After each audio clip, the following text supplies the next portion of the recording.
What is going on, everybody? Thank you all for stopping in here on the Thursday night show, Just Scrappin'. My name is Matt. I play games as the Cutter. And tonight, just working through some audio issues here, getting started. Still kind of razzled, but thank you. I hope everyone enjoyed last week's conversation with the Gesslers. We announced last night on the Wednesday stream that next week we're going to be talking to Ashton Sable and Chris Politas.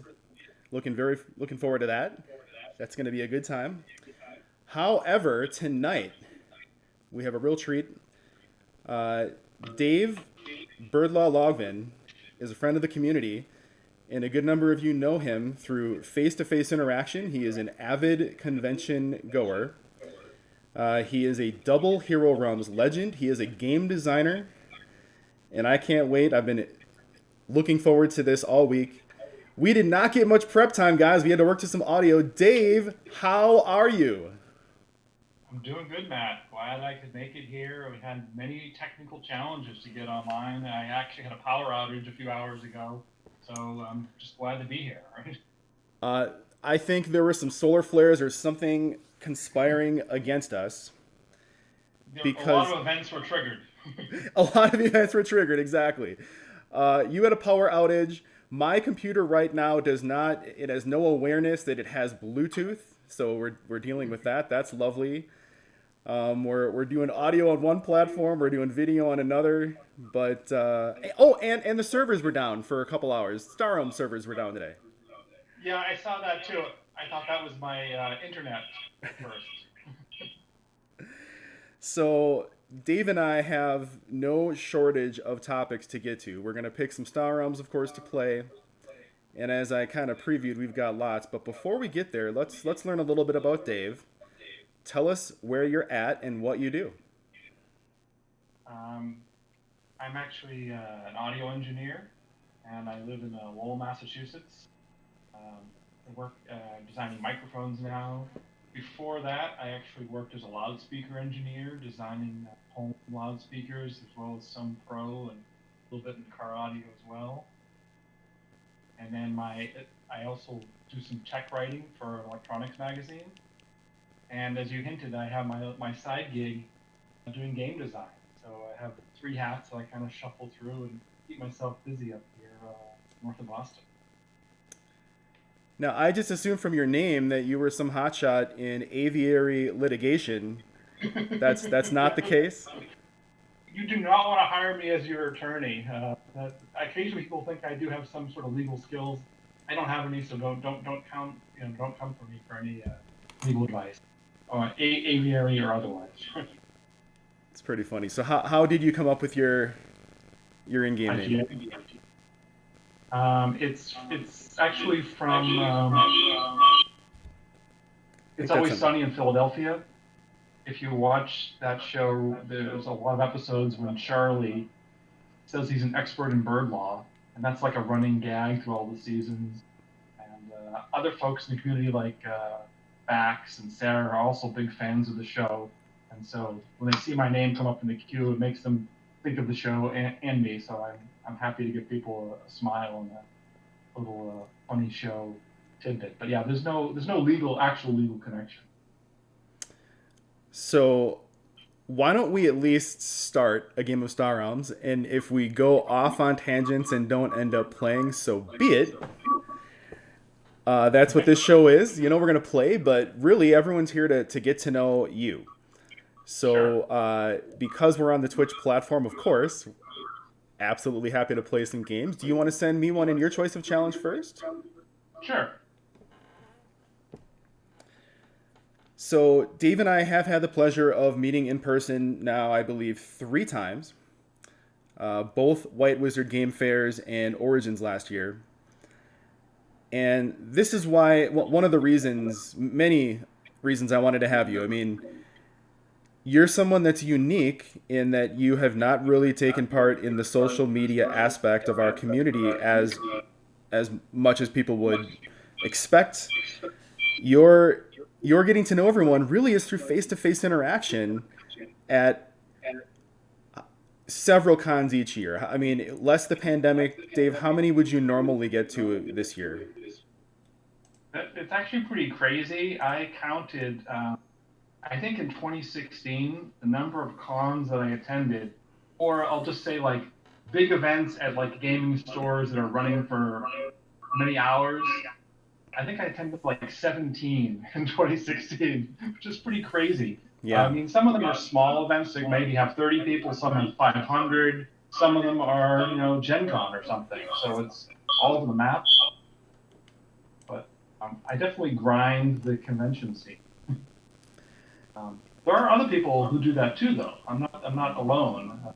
We're going to accept Dave's challenge. It is in all three base sets and new emerging bottom row. Yes. So we'll accept that right away.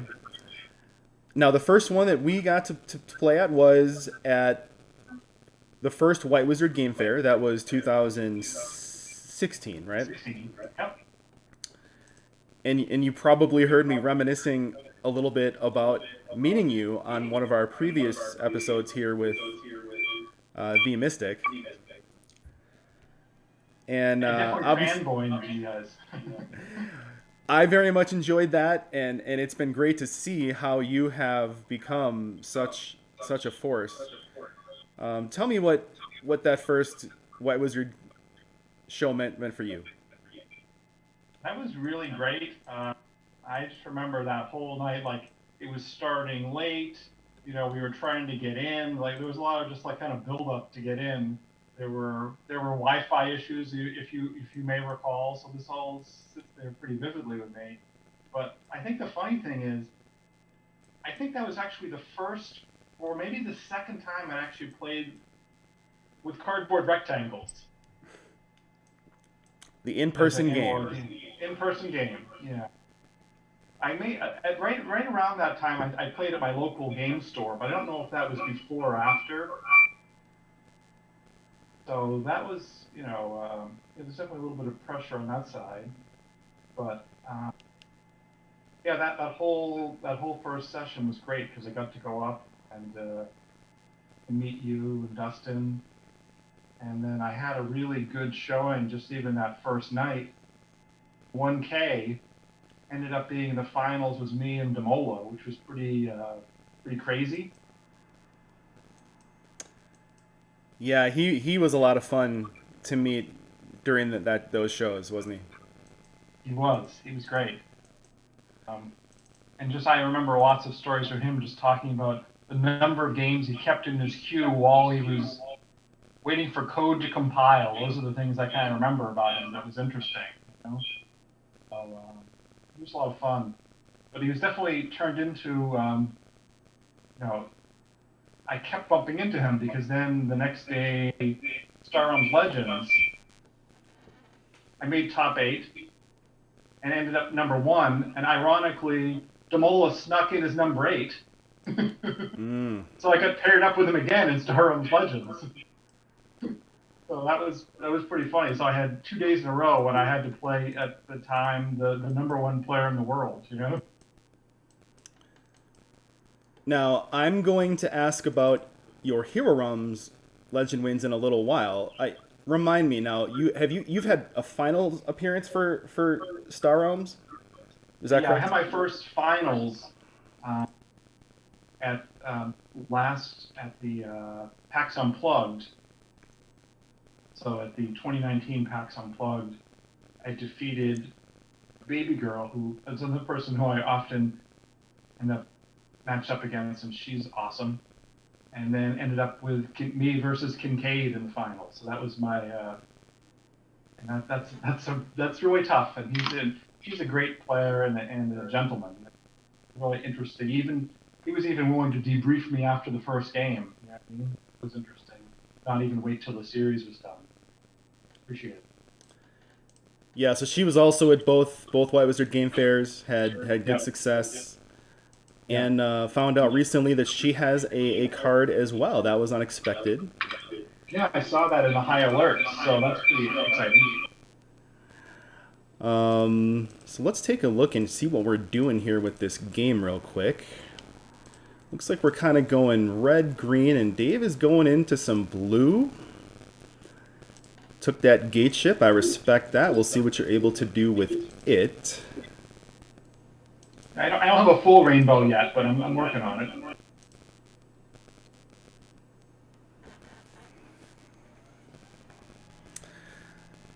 So we've kind of talked to death about those White Wizard game fairs and why we wish, on this show. I mean, with all the guests, we all of course wish that they still were a thing. We're hoping to, of course, get back next year. I mean, you're more on the bubble, or on the pulse rather. Are you hearing any hopes for 2021? Are they starting to think that we're going to get some shows, or are we still kind of skeptical? Yeah, I haven't heard anything positive yet. Another show that's in Boston that's pretty big is a big sci-fi show. It's like 5,000 people, and that's in early in 2021, and they're like, that's already been booked as it's virtual, and there's no PAX Unplugged this year, even virtual.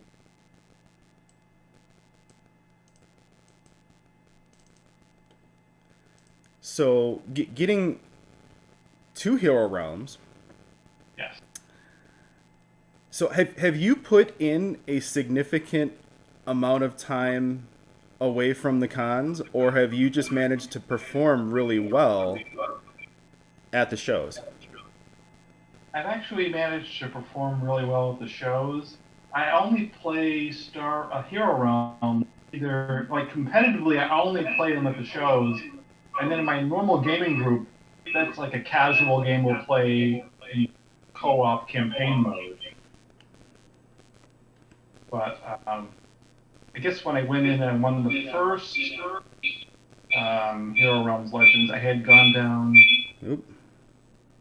Dude, that was in the 2018 PAX Unplugged, and I was a volunteer for White Wizard Games, which is interesting, which is really fun. And Adam Charbonneau is the one who suggested that I join him and do that. And we were both like scrimmaging to try to figure out and start thinking about like how Star Realms is different than Hero Realms, and to kind of think about it. But the only time really spent was like the night before the event. But we spent time scrimmaging the day before. But I haven't put in like time outside of the weekends. Again, it's a game that's in my locals group is a casual meetup game. I haven't dug deep the same way that I've dug deep into Star Realms. No, and I think for a lot of people, myself included, it is going to take the presence of an app to be able to really get it in volume. I very much like Hero Realms, and the reason I ask is that's kind of where I was at too. Like, I've only played in a couple, did fairly well. I think it was the second White Wizard Game Fair that I think I went 5-0 through Swiss, and then ran into Benjotron and ended there. Yeah. But yeah, no, it's really exciting to hear now that they are putting it out there, that it's not just in theory anymore. They are working on the Hero Realms app, and it looks like it's going to be inclusive of some of the other cool aspects that they've offered in paper. And it's good to hear that you've gotten into the campaign that I've not been able to quite do yet. Yeah, it's I was actually a playtester for the Lost Village. That's one of the advantages of not living that far from Framingham. So there's a really great gaming cafe in the North Shore of Boston, and so I don't remember. Maybe I saw it on Twitter. I'm not sure, but somehow I heard through the grapevine they were doing this. They're like, "Oh yeah, we're doing this. Tomorrow. We need some players." So I jumped in there and got to do a preview. And if you look through the rulebook for Lost Village, you'll see my name. Oh wow! The normal cast of characters. It's a lot of fun though. So let's take a look here. You have moved. Yeah, you've got quite. You did kind of rainbow out. Yes. But you've got some damage now. Yeah. Okay. Okay. The trade pod's a little sketchy, but try to make it work. Boy, I think at 30 I might start having to look at Scrappin Scouts instead of this Viper. Since there's nothing really that I'm that tempted to buy, I think that's what we're going to do.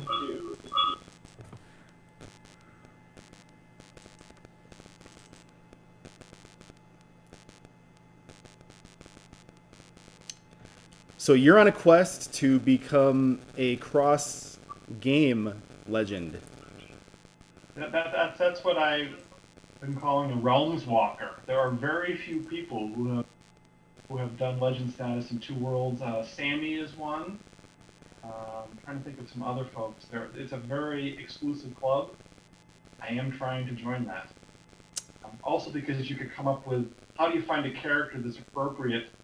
You know, do you have like a space ranger versus an elven ranger? Like what's the character backstory that could exist in 2 radically different worlds? Hempus. I forget where Hempus is in Europe. Yes, I actually at the Origins. Yes, I battled him in Star Realms and Hero Realms. But he did take Hero Realms and Epic. Yes, he's one. Yeah, and he was there just casually, like he had come to the U.S. for Pokemon tournaments, and then just sort of found this and learned these games like on the fly. So I always like, there's always one person who sort of appears out of nowhere and shakes things up, and Campus was that person. The other thing that was fun about him is he laid out his cards in such a way that it was really interesting. When you could just he put his discard pile up in such an orderly way, it was almost like having an app. It's really fun to watch. So he has a systematic way of monitoring his discard even in person. Yeah, yeah. Yeah, I don't know Hempus. I have never really spoken with him. We briefly chatted there for like 1 second during that tournament. But I imagine he is probably one of those guys that picks up games and inhales them and is good at them because seemingly he's high level at everything he tries. That we know of. I mean, the little things that we know of.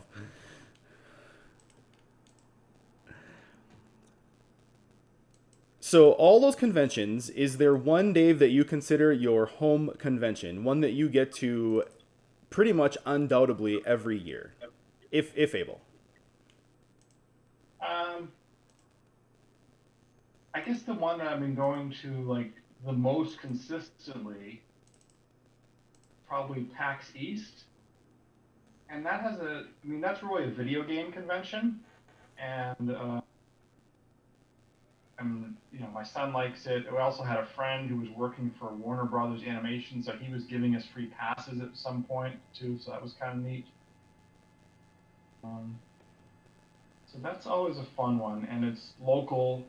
Just drive, not like a Gen Con or Origins or something. Now, we're going to touch on this much more in detail here in a little bit, but again, as a reminder, Dave is a game designer.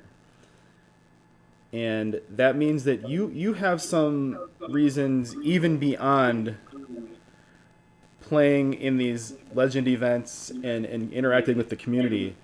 How much has showing your game and exhibiting your game become a part of your show experience?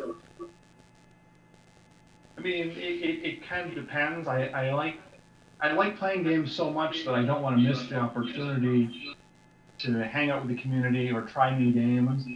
But I often, if I can have a meeting or do a quick demo, I'll take advantage of that time. But it depends. Sometimes I'll go, like when I went for Origins, for the Star Realms 10K, I was just there as Birdlaw. There was multitasking. But other ones there's some time. If you're there for many days, take the opportunity. You're getting to meet other designers and other high-level players who are going to give you interesting tips. think about what makes something more fun. So I'm gonna take advantage of that.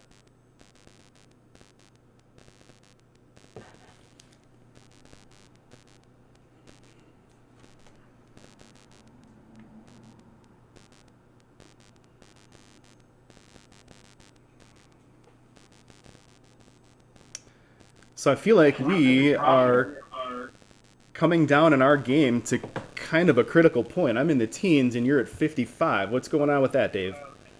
I am playing a pretty rainbow connection here, but it's hanging in there.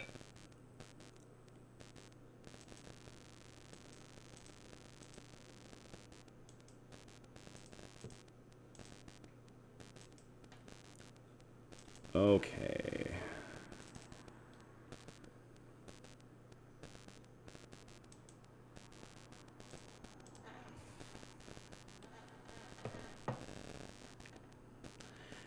Yeah. I think for me, I can only pick and choose and get to a show seemingly maybe every other year.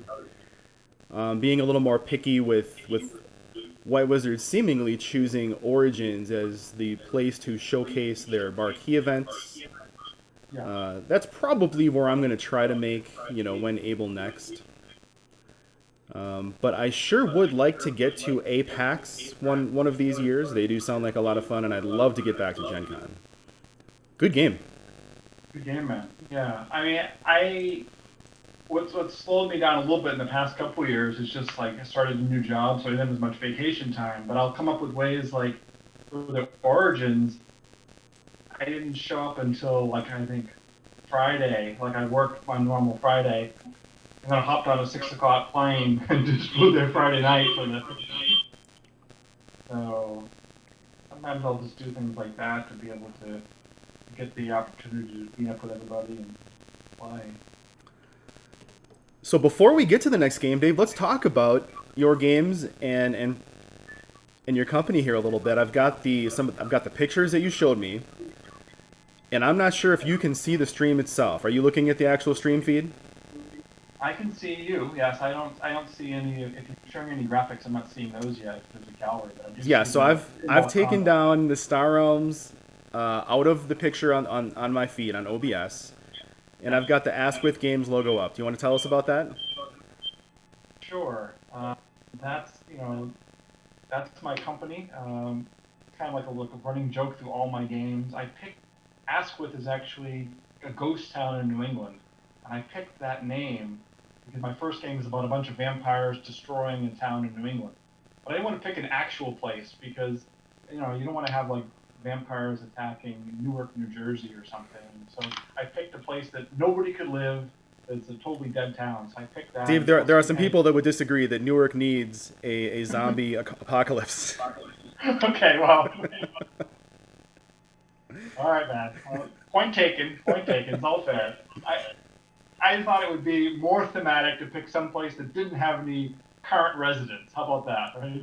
That makes sense. And I'm sorry for all my Newark viewers. That was an uncalled for shot. All right, but you got to take it if you get the opportunity, right? So that's where the name comes from. So it's a ghost town in New England that doesn't exist anymore. All my games have the Askwith sort of floated into whatever it is. So whether it's the vampires are attacking the town of Askwith, I've got a new fantasy role-playing game where you're visiting the root. I've got a space farming game where there's a spaceship called the SS Askwith. So it just kind of keeps going as this constant like running gags that I'm always doing. So that's the story of what that is, and that's the company logo. So I'm going to pop up here your first published Kickstarter, Vampires and Villages, The Curse of Christoph. Dave did demo this for me in an earlier version at the 2017 White Wizard Game Fair. I did enjoy that, and unfortunately, I have not had it on the table since buying my copy. Because of the pandemic, our game group is on a lull like many, and it is on the list. I'm going to show the next picture. That is your turn structure. Do you want to tell us a little bit about Vampires and Villagers? Sure. So Vampires and Villagers is a semi-cooperative crypt builder. And basically, if you are building up a tableau where you're going to come up with your vampires, your master vampires, your lesser vampires, you can turn the hunters against their humans, and you have all your minions. But the purpose is basically to wipe all the humans out. So everyone plays as a vampire. There's zero social deduction. You can open your eyes, you can close your eyes.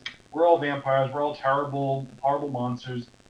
Humans will die at the end of every game. And it's also very asymmetrical. There's no first turn marker. As soon as the village is destroyed, we immediately count up all the points, because I like those sort of asymmetrical moments, those opportunities to snipe your opponent. So that's what's going on there. And the semi-cooperative component is, if you spend all the early rounds just attacking and beating each other down, you won't be able to build up enough of an engine to be able to actually take down the humans. So the early rounds, you're helping the other people just enough for you to be able to build up before you can launch your vicious attack. And then if on that turn structure, you can see I also made a nutrition content for the humans. I don't know if you can see that graphic. I'm zooming in on that right now. That is pretty funny. I did notice this as I was putting it up. So this is the nutritional facts contained for one human, huh? Yeah, so I put in like 4,200 milliliters of blood. I tried to come up with the fat content for eating a farmer. And then after I was all done, I cleared my web browser because I didn't want the FBI to think that I was actually turning cannibal and going full serial killer. So that was, clear your web browser after you try to research those type of things. You need to, Dave. I listen to so much true crime, and they get people on their browser searches all the time. Yeah, so that was my little bit of fun there with the food labeling for eating tasty humans. I had a lot of fun doing that. So now I've got up the cover of the newer game, Monsters, and this one is more recently kickstarted. Is that correct? Yeah, it just came out in 2020, and I did the writing for it right in January before the pandemic. And actually shipped. I think everybody in the U.S. has their copy. There might be a few stragglers for international. Oh, it's been delivered. It's been delivered. Oh, okay. And some bookstores in the country that have it, and it will soon be on Amazon. But then beyond that, I think just the pandemic has slowed down deliveries to game stores. So I think Amazon or the publisher, or you can get it on drive-thru-rpg.com if you just want a digital copy. But if you like what I call the Dead Tree version, I think you could either go through Trollhalla Press, who are on their Facebook page. You can contact me, or you could go. Soon it'll be on Amazon, and I think that'll be nice as well. We'll definitely, when we wrap up a little later, make sure that everyone gets some ways to get a hold of you. In fact, we don't need to wait. Dave, do you want to give some people? We'll do this a couple times. Do you want to tell people right now how they can reach out to you about these? Sure. Probably the best way is just to email me at askwithgames@gmx.com, or go on Twitter at askwithgames and just send me a message there. I think those, or catch me on BGG, or on Discord as Birdlaw. I think those are probably like the best ways to catch me. Everywhere but our Facebook group, right, Dave? I'm just kidding. I said everywhere but our Facebook group. Yes. Wow. I've never taken offense. I respect it and understand it. There's a lot of people that they have Facebook just for the group, and that's a lot to ask. I am tempted, though. So I'm popping up now. We've got what looks to be sort of the inner credit page for Monster. Yep. And I'm seeing, of course, your name and some people that must have worked with you here on it. Steve Crompton, Phil Longmire. Yep. What are we looking at here? So this is actually the second edition of the game. The first edition actually came out in the 70s, and in January 2020, I contacted the original author and said, I have all these ideas to update your game. And they listened to my pitch, and they said yes, which is why I have even though I'm not the original author of the game, I'm the lead developer for the second edition. That's why you see my name is the second on the credits. And then below that, people doing the layout and all the art. So you've got the first person who's the original author of the first edition game that came out back in the 70s. And it's based on a game called Tunnels and Trolls, which is the second role-playing game in the world. So you had Dungeons and Dragons, and then you had Tunnels and Trolls. And then like a year later, someone said, well, what happens if you play Dungeons and Dragons, but you play it as the monsters? And that's the whole shtick to it. Okay. So you can be a terrible person. You're running through and you're attacking the village. You are not a noble hero. You are a terrible goblin or orc or whatever, or dragon. You can be anything you want. And that was, at the time, that was pretty innovative. And now we take it kind of to the next step and evolved it with some of the, the newer things you've seen for indie RPGs, as well as keeping it kind of old school at the same time. So that was, and they also asked me to make it updated and take some of the 1970s sexism out. So that was another job I was given. So this is fascinating to me. So here's a game that was put out decades ago. Yes. I'm not a role player. I'm not knowledgeable. I don't know history. Did this game retain a following, or was this just some hidden gem that was in the back of your mind, and you reach out to this guy decades later? Was he aware that his game was still getting played? I mean, he knew it had some interest, but I don't think they realized how much interest. Because I think they set the Kickstarter goal at like $6,000 or $7,000, and instead they went like I think we hit like 40K, which is pretty good for an obscure RPG that had not been updated in 40 years. So that was pretty neat. And I was the one pushing them along, going, people would really like this. I was basing on the things that I liked. It was an old game that I thought was a hidden gem, and people liked it. And another thing, sort of in its favor, it even had like a solo mode, like a choose your own adventure book, which sadly, with people stuck in quarantine, people like solo gaming, whether it be on the computer or with a pen and paper right now. I think that's another thing that kind of helps move along. Yeah, that's a fascinating story. That's really interesting. Yeah. Okay, so now I've pulled up Drilixa. Tell us about this. This is, so now, so I finished doing my writing for the rulebook. Now I actually have access to the licensed property, and so I'm going to be releasing my own adventures. So these are my own stories in their world, using the licensed game system. And this is continuing it now, where you're playing as a monster, you're in a dungeon, but you're kind of like a C-list, red shirt kind of guy, where you're not the best monster, and you're renting the dungeon out, and you have to pay your rent every month to the landlord. And to make things worse, the landlord charges you in a virtual currency, which I call Bitcoin. So you have to pay them in this virtual currency. So you have to get this. You have to sign something called a monster user license agreement, sort of like when every time you download an app, you've got this terrible thing where the terms and conditions are awful. The same thing applies here, except it's set in a fantasy world where the man, sorcerer landlord, is going to steal some of your money every month. So it's got a lot of little tech jokes hidden in there. And pretending as if we planned it, as you said, Bitcoin and monster user license agreement, I pulled up that graphic as well. Yes. Nice. So this is part of this is part of Monster. I misunderstood. This is part of the Monster. Yeah. So it's my own adventures now. It's solely my creation in the Monsters world. Very exciting. I am going to have to definitely pick this up. So yeah, it sounds like you have interest in design in several different genres. I mean, these are obviously the two that have pushed all the way through. What are some other genres or ideas that you've either dabbled in or would like to? Some of the other things I've done, I've got a space farming game that I'm working on. That's coming along nicely, and it's got some pretty unique mechanics. It's maybe a little... It's not super dry, so it's not like a super dry Euro, but that's coming along nicely. And I've got another crazy game that's sort of like, have you ever played Castles of Mad King Ludwig? I have heard of it. I have not played it. So that's like this. You're trying to put this really weird castle together. My game is about like a mini storage unit after an apocalypse where you're putting all this weird stuff in.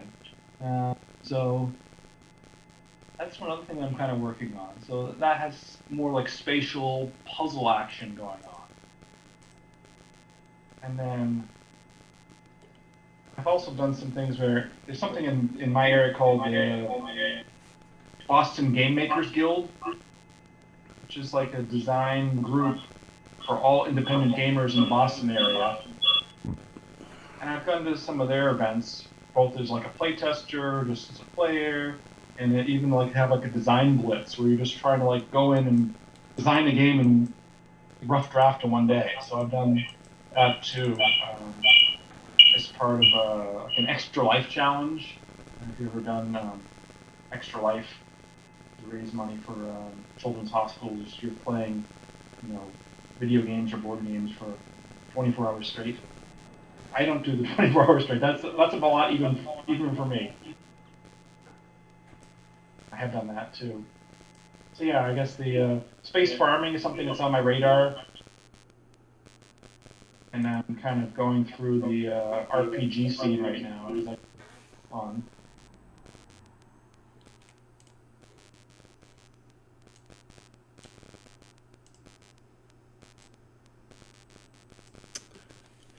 Okay, so game 2. Once again, we are in all 3 core sets, along with new emerging bottom row. Yes. How are you enjoying the new promos? I like them a lot. The only thing I'm worried about is Colossus going to create this like power creep. Is like next year, do we get a 10 cost card? Like what's the ceiling? It is a interesting question.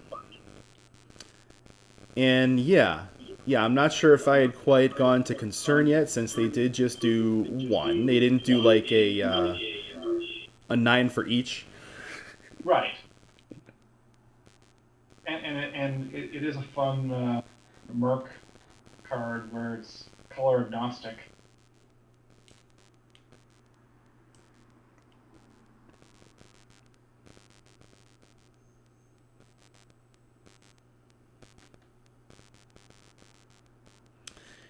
And while of course, yeah, it's powerful, it's giant, it's not really one of the cards that intrigues me that much about this set. I'm really enjoying the Blockade Runner.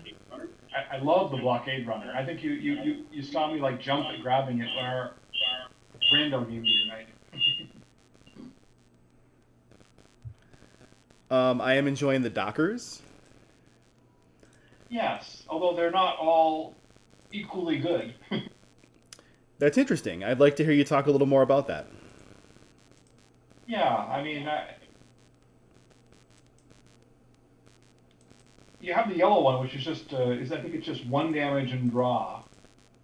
So that is at least a free card. But I think the blue one is just to heal, no damage, and some coins. So I don't know. They just for their docking, and then green is obviously straight damage. The Temple one is escaping me right now. I haven't played that one. I haven't hit that one too many times. Temple Guardian, I believe, is the machine cult, and it's going to give you 2 resource or 4 damage. Yeah.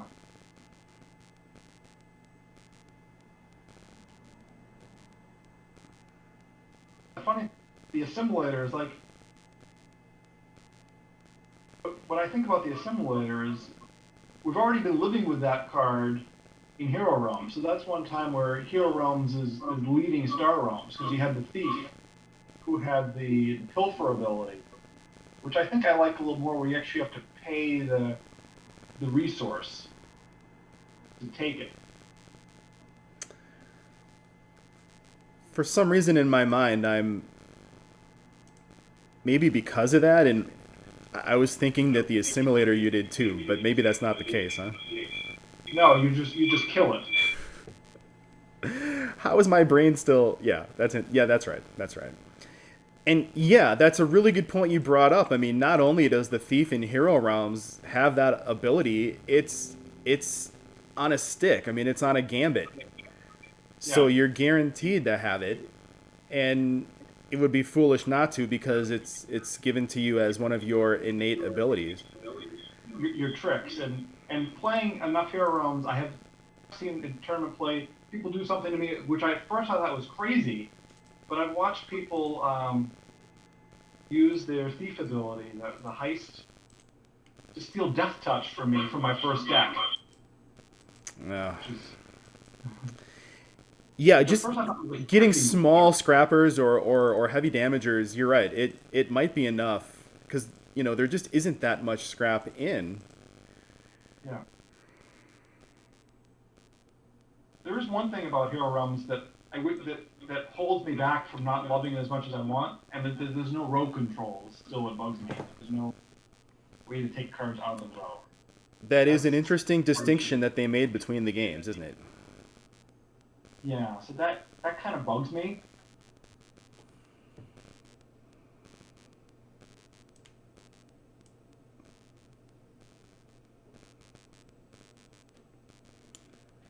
How did you initially find your way into Star Realms? That is a good question about my origin story. It looks like I missed the original Kickstarter, which is interesting because nowadays I back a ludicrous number of Kickstarters. I think I'm like over 40 now, which is a lot. But my son actually bought a Humble Bundle or had like Humble Bundle monthly. So he got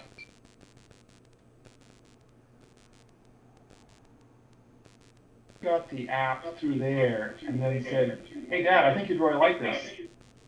I go, "I'm not really interested in the game with spaceships." It's interesting.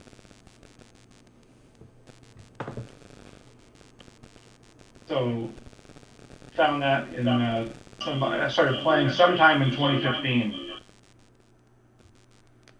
after I got the app. My son and I at first we were just playing with his app, doing pass and play, and then I got my own copy of the app. So now it sounds like you and him have a good gaming relationship. Does he still play? Do we know him? He does not play. Will play Hero Realms with me. Uh, he's a solid player. He doesn't play Star Realms anymore. He did just get me playing a new deck builder, which I'm really enjoying. Because I think I've told you before that I consider deck builders my comfort food of gaming. And he's definitely a video gamer, which is one reason we like to go to PAX East. And I think we stood in line for a stupid amount of time to get to see Overwatch the year that was released. Hopefully, I'll work out this echo issue here. Let's take a look here.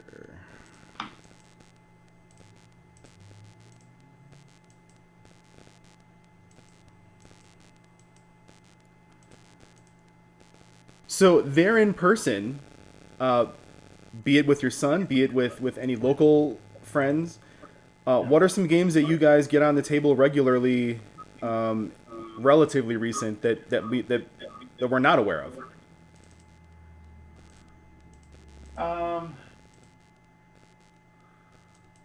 Yeah, a game I really like, I'm trying to get going with some friends. This will be just online, is Through the Ages, which is like a civilization building game. That's a really fun one, but without the app, I think the game takes 6, 7, 8 hours. Mm. So it's in that really crazy. I think with the app, you can play in maybe 2 or 3 hours with it doing all the work for you. But I like a lot of games. I think I mentioned to you from Vlada Chvátil, who's a maker of like Code Names and Galaxy Trucker, which is a really fun game. Yeah, Codenames has been really big with our group because you can sort of sneak it in with party gamers, family gamers, and gamer gamers, and we'll all enjoy it and have a little bit of different perspective on it. It's become one of our favorites. I really like that one, and I don't really like party games as a genre, but that one I really like. So, and I actually go every year. Well, not this year because of the pandemic, but there's a convention where near in Boston where people will just play the games designed by Vlaada Chvátil, and they'll get his new game, whatever it is, before Gen Con even gets it. So we'll get Czech Games edition, will be sending stuff over.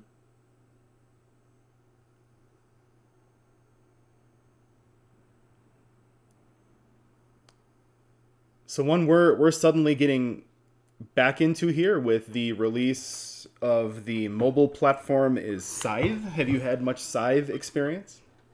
I have been looking at it, and it is popular in my group, but I have not played it yet. But it looks like, from what I can tell, it looks like probably the best game from Stonemaier game.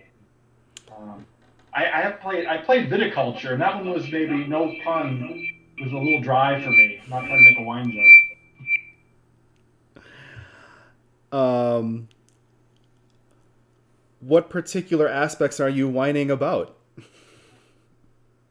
No, no, no. I'm not whining about of Scythe. I'm talking about the game Viticulture. Right, right, right. That Yeah, no, one. I saw it. I see it. I had seen it many times at my game store, never realizing that it was a Jamie Stigmeyer.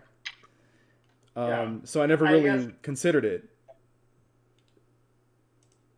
like I'm not. I usually give most games, with the maybe exception of party games, a shot. But that one was just a little too much of a dry Euro game for me that just didn't have enough explosions, whether they be literal or engine building. The only other that I have firsthand experience with is Charterstone, and it's fantastic. But I will sort of throw a caveat and say it's more so and far more so in person with the real game. For sort of campaign games like that where it's permanent changes to the game like stickers and markers. And I don't know if you've heard about any of this with Charterstone, but you're making permanent changes. Um, that's a little bit lost in the app, even though it's a really well done app too. I think the new one is Wingspan. Is that correct? Have you heard anything about it? Yeah, I haven't. Charterstone, I actually was trying to play that at a recent con, but it just didn't work out time wise with the other events that I was at. But that was another one that looks pretty excellent. I like Clank a lot. Oh I've sure. played that. Yeah, that's a fun one and an interesting take on the deck building genre. It's in just a weird coincidence. My job was in the building with Direwolf, Oh wow. and I I didn't know who they were. Um, and I figured out we moved not long after I figure out, but it was pretty funny because I got in the elevator one day and you can sort of tell who's part of Direwolf in this building because everyone else is wearing business casual. Yeah. Ugh, I'm gonna end up not being able to kill these bases. So my friend Nick taught me Clank, and the next Monday I'm at work and I'm coming back from lunch and I get in the elevator and there's like 10 other people and they're all business casual. So before getting on, I turned around and said, "Hey guys, I learned Clank this weekend," and they all got real happy and cheered and kind of asked how I liked it. It was exciting. But yeah, that's an interesting hybrid of sort of dungeon crawling and deck building. If people haven't played it, it's worth checking out. Dave and I are both attesting to that. Yeah, it's a lot of fun and a real fresh take.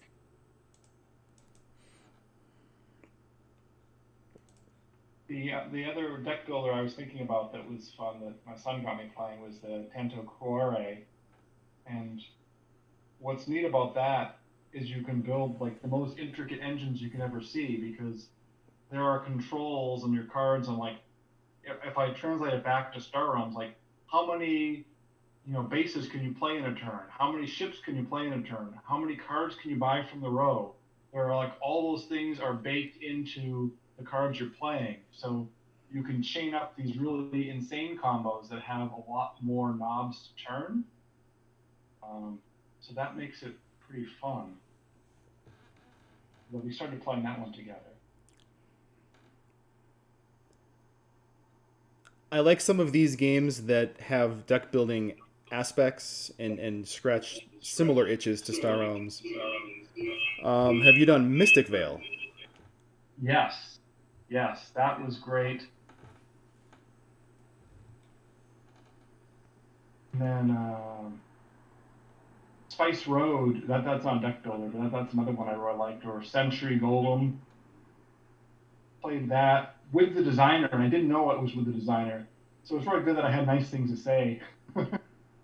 But Mystic Vale and Spice Road, or those are yeah, Mystic Vale was really good. There's another game that's like Mystic Vale with the sleeves called Custom Heroes. I've been looking at, but I think what bugged me about it is like you're sleeving the cards and changing them as you go, but the cards all go back out to a common pool. So that was making it hard for me to like want to customize things, but not be able to keep all the cards. Hmm. And that's the same way that a simulator can bug the heck out of you. Somebody just picked your pocket. Yeah, I know you always had to be weary when people were stealing your cards in Magic back in the day Yeah. in a game. Hey, got to get that back. So, what about any of the sort of cooperative deck builders like Legendary? You tried any of those at all, or the Harry Potter deck builder game? I have not played those. I'm trying to think of some other deck builders. Played Vikings Gone Wild. That one's not sticking with me too well, but it was another hybrid one with a very complex board going on at the same time. I haven't played Legendary. Actually, I guess I played the app, but there's like a isn't there? I think there's like a non-Marvel version of the Mm-hmm. app, which It's sort was of a okay. generic their own sort of IP, yeah. yeah. And I tried Eon's End, and that one did not do it for me, which people were surprised. That one didn't click for me for some reason. And I'm not recognizing it, so I obviously didn't. Okay. Well, people told me you need to play this. I played it. I was like, I that one just didn't resonate. So in general, and I think also Shards of Infinity Mm-hmm. is a lot of fun. And I just backed Ascension Tactics on Kickstarter, and then played. They actually had a tournament at Gen Con Online for it, so that was fun. I And do enjoy Ascension. I do enjoy Shards, although we just kind of recently stopped playing it. I wasn't putting enough attention in it to make me feel like I was making strides. I might come back to it. And yeah, yeah, no, Tactics looks really good. was that Tactics I just caught at the end of the Kickstarter. I did not decide to jump on it yet, but I will probably end up picking it up. it was a lot of fun. And another one of my favorite genres is dudes on a map. So that it's scratch, it's deck building. It's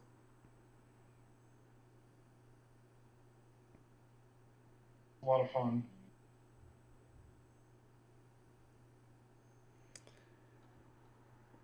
Tell us again what you call the deck building genre. The comfort food of gaming.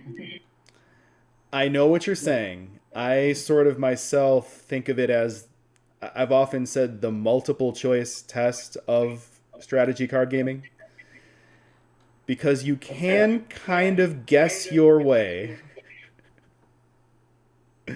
to success in some. And um, versus some of the other collectible card games, tradable card games, living card games. Some of them, it feels a little more deliberate. But you're right. That's what allows it to be approachable as a genre and the games in them. You can sort of step in and sometimes do well against really experienced players. Yeah, it's the any given Sunday sort of to it, you know. So this wormhole has become one of my favorite events because it'll just randomly stick a card from your discard. And I think that Nexus is worth it. Oops. There we go.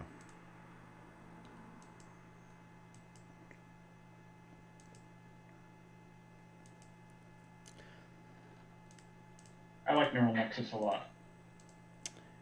I just recently learned you can do it from hand. I had done it from hand so seldom that I did a misplay on stream, completely forgetting that you could do it from hand. It's funny how even though we play so many games, you can get into a thought about a card. It's not a new card.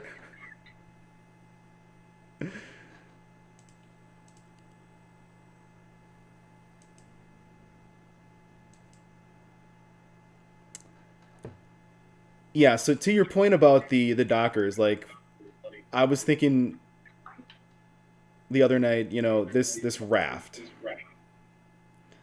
What's too late to take it? Do you take it just because you can dock it? Yeah. It was in the mid game. It was the only other blue card I had, and I did. I felt conflicted where I feel like, and this may speak more about my preferences, but like the green one, I'm going to take every game almost no matter what. Sure.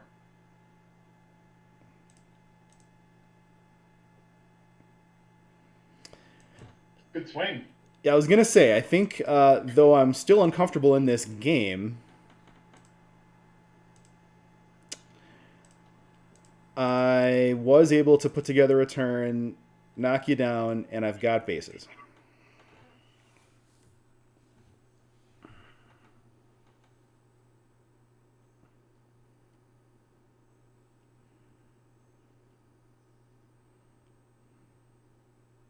I'm digging right now.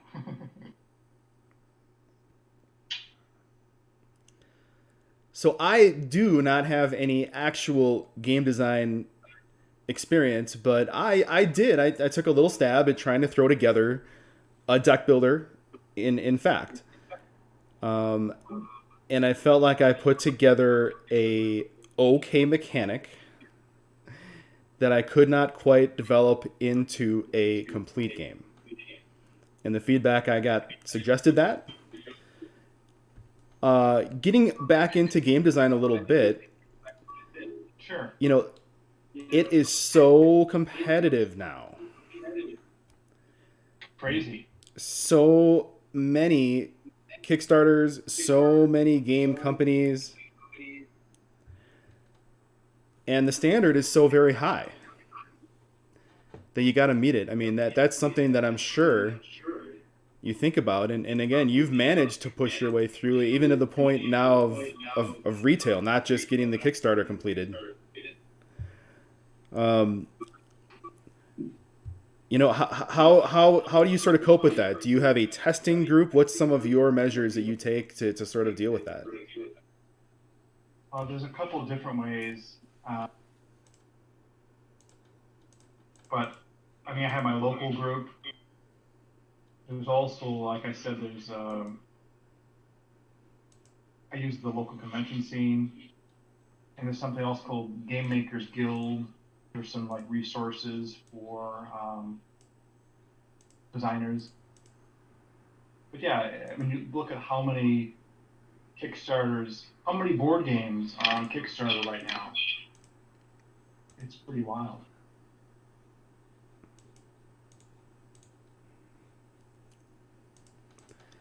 And I found that the people that know you and probably like you and see your enthusiasm and don't want to be downers are so supportive. But then, yeah, as soon as you get to people that don't really have anything invested in you, sometimes that advice can be kind of, eye-opening and brutal, and sometimes just so incredibly needed. And unfortunately, we ran into that, and sort of hit a wall and stopped advancing. Um, do you ever run into that, almost like a writer's block for games, like design? Well, I've got a couple of things going, but and my main thing is to try to finish something, and to not have so many unfinished projects. So there's definitely some just grinding and some force, but maybe it's not a writer's block, but maybe at some point you do need to just sort of step away and then come back to the design space. So so there's that. There is that. And GG, man. Good game. That's one apiece in that format. Sure.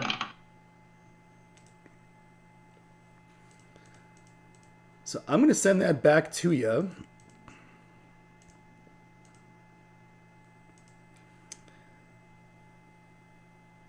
And then after the best of 3, maybe we'll pick a new format. Sounds good. But I mean, I did try to find as many different testing outlets, and in an early iteration of Vampires and Villagers, I was relying on like a color code system for the different classes of cards. And I had somebody pull me aside, like Dave, I'm colorblind. I can't figure any of these cards out. And I was like, oh, okay. And those are the things that you start looking around. I'm like, how did White Wizard Games do their iconography? How did they design their card frames? And how do you make certain that your card, if somebody is colorblind, can they still play, figure out the factions, how they all work? So I went and we retooled our card frames, we changed our color palette. But those are kind of things that, like, as a new designer, that I wasn't that cognizant of, and had to make some adjustments and throw away some of the early art.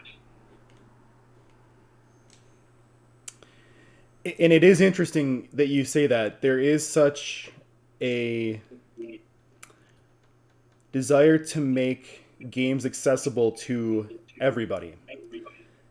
And I hadn't even really noticed that sort of exists until someone pointed it out in Ticket to Ride, and I thought, oh, that's right. There's all these symbols, and that makes it easier for people that can't necessarily differentiate between the colors. And I started seeing that implemented in other games as well. Yeah. So that was a point where I was like, I went to one of this gaming group. They're like, we like to see new games and we like to break them. And then fortunately, there was one person there who had published a bunch of games on Kickstarter, and he just sat down with me and like gave me lots of notes. And so that's kind of cool when you can find somebody who has that experience and they're willing to give you, like, as they're playing, they're taking notes. I mean, I should be taking notes too, and I was, but to see somebody else's notebook after they played your game and tell you, these are the elements that were clear, these are the ones that weren't clear, these are the the graphic elements that were hard to discern and figure out how the cards interacted. And then other things, as you start to demo it for hours on end, you start to realize what makes a game easy to teach, what makes it easy to set up and tear down and reset.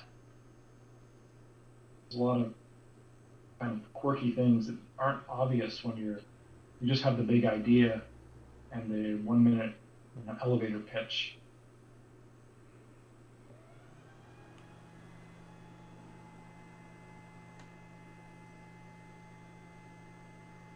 But I'm trying to not distract myself with working on. I try to just work on one thing at a time. I have some other good ideas, just log them in the notebook, and I'll pick it up some future date. And not try to be like working on too many side projects at once.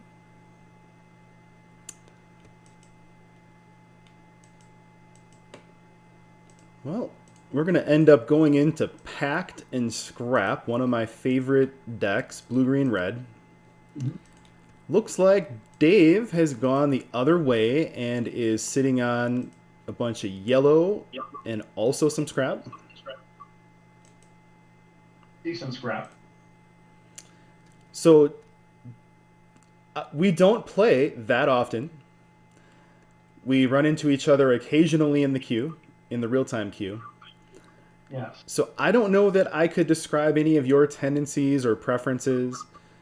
Do you have a particular type of deck that you sort of like to build if you can?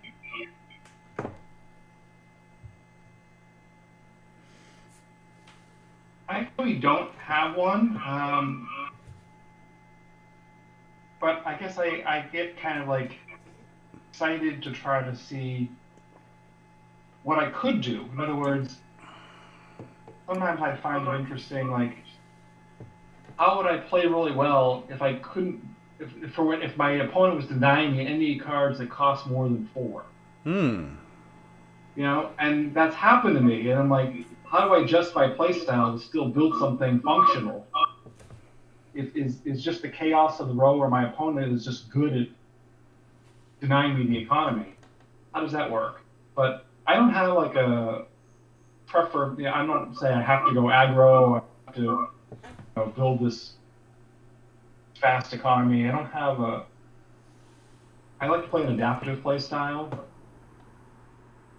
I'd say the only thing it's one thing that makes it so I don't love playing the commander decks, because those sort of predetermine where you should be going, and I like to adapt.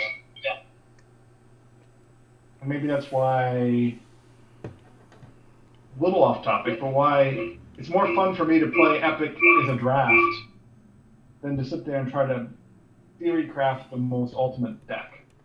So that's just sort of, I like the on the fly, rather than I don't have like an ideal deck.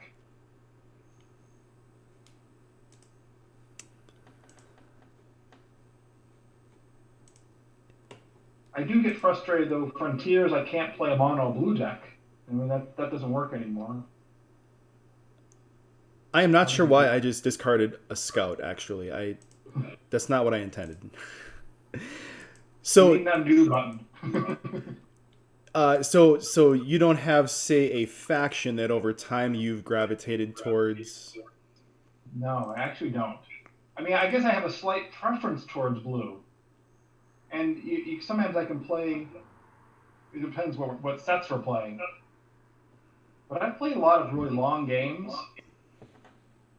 I think my longest game, like number of turns against a really skilled opponent, and I don't drag my games out on purpose. I think 52 turns is my longest Hmm. game. I've tracked that, but I'm not doing that to torture people.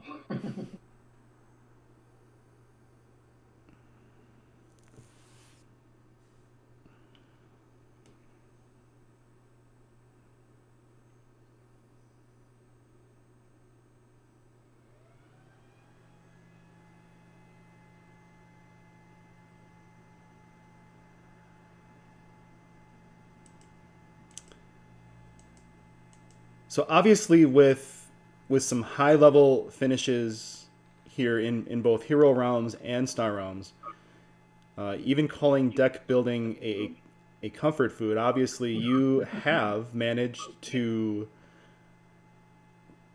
turn that into some competitive success. Is that something new with those genres, or in the past, are there other games that you've taken as seriously and strived to demonstrate a high level of play?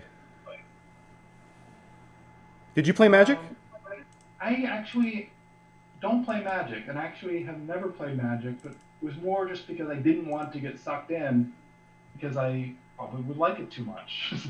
There's, Yeah. but I mean, I can play Epic, and I play other CCGs, so I don't think that there's like an inherent reason that I shouldn't play. Um, and then I do play other games. I had to play other tournaments. I mean, I got a free badge and housing for Gen Con one year from another game, so that was kind of fun. That's what got me to my first Gen Con. Like, well, somebody just gave me the badge and a hotel room. I think I need to get there. I didn't think I had any excuse at that point. No, I didn't even realize, Dave, that you played Epic, and I didn't take the bait the first time you said the word, but I. I'm not good, but I like the game. I'm learning it. No, it's great. I didn't know you played. We'll have to play. And it Sure. sounds like you said you really prefer the draft format. Yes, because it's two games in one. You know what I mean? You have the game of games of the draft, and then you actually get to see what your engine or your machine can do. Now, I kind of like that you brought it up that way because I've always sort of ridden a fine line. Um, I like all of the White Wizard Games products, and I want to put them in a positive light. And I personally love Epic, but I recognize that there are some things that people really enjoy about Star Realms. That if you try to go looking for it in Epic, it is going to be a different experience. Yeah. And it's a much harder game. It's a much longer road to get good. But what I think I find is what maybe you're pointing out there. Draft people might be able to relate to almost like a trade row. Without resource, you kind of just get what you want. But I feel like that might be the way in for some curious Star Realms players. Do you agree? Yeah, definitely. I think that definitely makes it a little easier. And for some people who are impatient like me, who don't want to study like the best deck list, who want to instead try to just focus on their decision making and their tactics and trying to make it work, and the draft lets you in. But I do sometimes play CCGs, and then I have to actually put in the time. But that to me, that's the least amount of the fun because I like to actually see either it's an engine I'm building or it's a machine I'm doing because I'm trying to do some funny, crazy tricks. Um, so then if I'm studying those deck lists, then it's not as exciting for me. But Yeah, I can't deny I am a sucker for the constructed formats. Love it in Epic, loved it in Magic, loved it in the Star Wars living card game, loved it in Netrunner. I mean, I see you've got Netrunner behind you there. Netrunner behind me. I didn't play the Star Wars LCG, but I did play Star Wars Destiny. Fun. Um, I just picked up a new collectible card game called Super Show, which is based on professional wrestling, which is a lot Oh. of fun. Yeah, Dusto and I talked on episode 4. Back in the 90s, wrestling games were pretty big. There was one for Raw and one for WCW, and it doesn't seem like that license has been really utilized in gaming since. It sounds like it's back. Yeah, I think that there's some opportunity, and I think Did they there's some license with one of the companies, or did they go fictional? they actually it's a little bit of both. So they have some actual real wrestlers, depending on in the independent leagues, and they're also about the one I did. I talked to them. They're about to get also licensed to New Japan Pro Wrestling, which is something that son and I have checked out and is really fun. So they have some, real life wrestling, but it's not the WWE or the other leagues. It's some of the independent ones, the more regional ones. But and I saw that this gaming group they have like their own like White Wizard Games Fair or their version where they have 200 people come to their annual meetup to play the game in person. That's pretty decent for a new, a con with people just playing just one game. it is funny what you said about Magic. Yeah. Sometimes you can see something that's going to change your life, and you're not sure if it's going to be positive or negative, so you steer. And I actually made that decision with Hearthstone. I heard about Hearthstone. I had friends playing it, and I said, no, let's not do that, because if you can play it at home and play it nonstop, you know what's going to happen. And what happened is it just happened with Star Realms instead. Yeah, Hearthstone. I played it and it was decent, but I just thought you had to put in a heavy commitment to keep up with the way the sets would change. And I also get sort of hung up when there's just too much animations and things like that. I like just sort of like a clean UI. It's not a bad game. It makes good stuff, but it just I had a fumble there with how I did my discards. But So I am sitting on all ships behind a stealth needle. We're sitting on all but one of my starters. Of course, we're going to get rid of one more right now.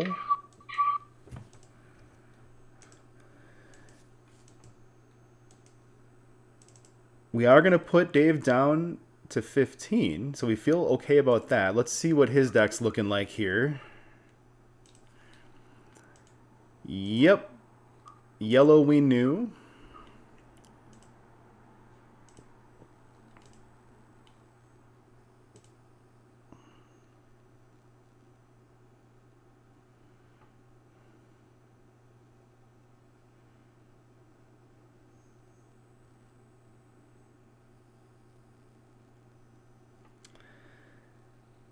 Yeah, Netrunner, Star Wars Living Card Game.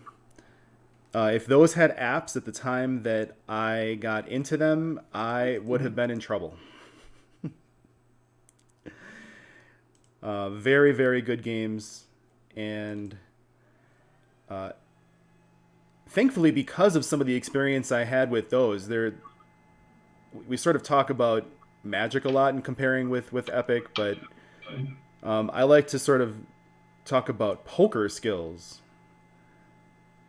in Epic is something that's very important.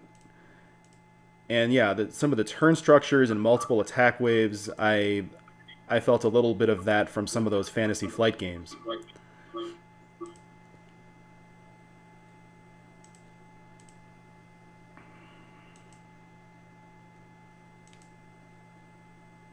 got it. What's it gonna be? I think it's gonna be. I don't actually know if it's gonna be that pulverizer. Well, yeah, because I guess it has the draw. Although the draw is not.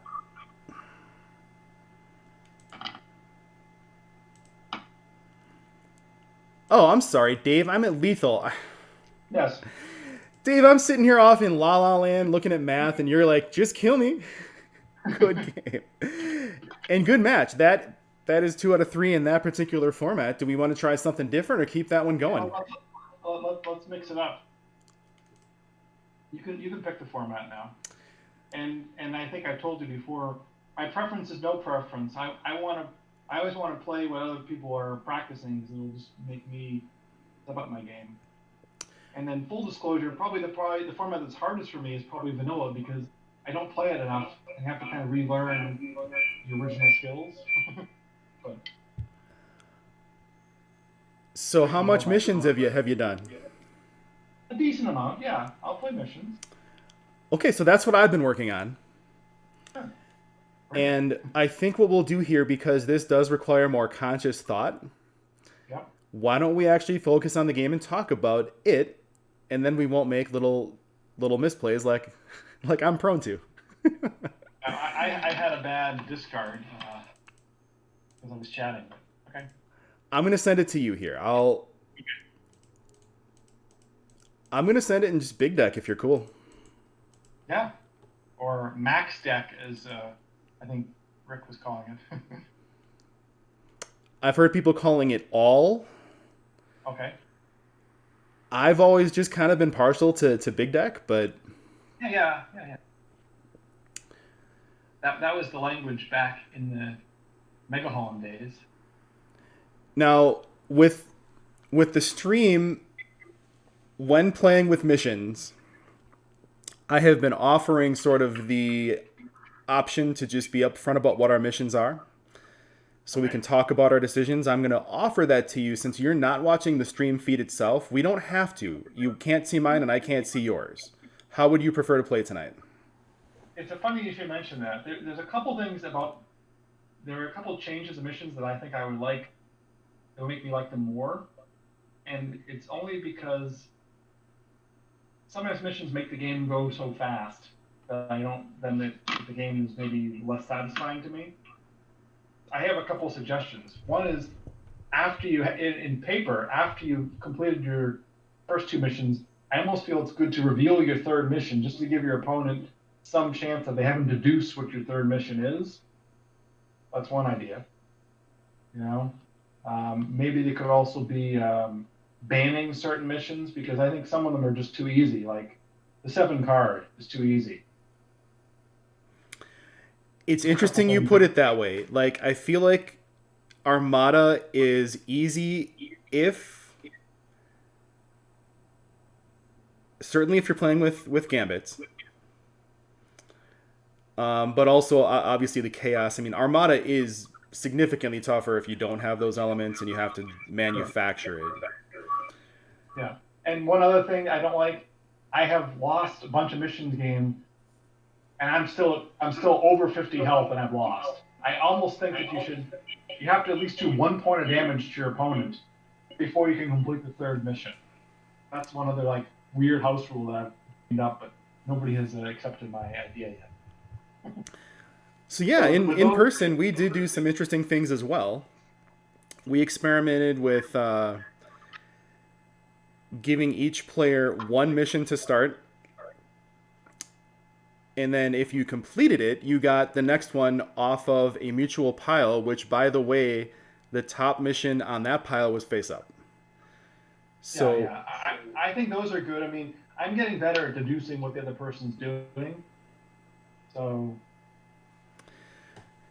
yeah. So that being said, I'm happy telling you what my missions are because I obviously have a whole bunch of weird house rule ideas that make it better to me, and it's only because the unicorn doesn't actually appeal to me because then it's just like it's an unsatisfying win to be that lightning fast. In other words, that my opponent could do nothing to stop me. So I guess, yeah, let's talk about that for a second. Everyone is very unicorn crazy, and I'm mission crazy. But there is a question out there that hasn't really been asked out loud, and that is, are unicorns a unfortunate side effect of some really good mechanics that was unintended? Yeah. Or do you believe that they sort of knew, hey guys, we're going to put this in? Do you think they anticipated that we would come across unicorns? I don't know the answer to that. I think it's probably an unintended consequence, but I don't want to speak for Rob and Darwin in the game. Right. That's something that would be fun to ask them. One thing I did hear from White Wizard, not in the past year, is like, we asked, how many cards don't make the cut, for sets? And the answer was like more than there are. Like how many cards are never see the light of day? That's kind of a wild thing to think about. How many alternate universe cards are out there that just didn't graduate? Okay, so I'm on the play here, and we will tell Dave and everyone that I'm sitting on colonize, divert, and convert. So I'm going to need to get into Machine Cult, into Star Empire. And since I'm going to be going for a base of each, we're going to probably try to hit that with Colonize as well. So starting off, we can see that I did get a Gambit that is not super conducive here with the Veteran Pilots. But that's okay. We'll decide what we're going to do with those Vipers when we get there. In the meantime, I think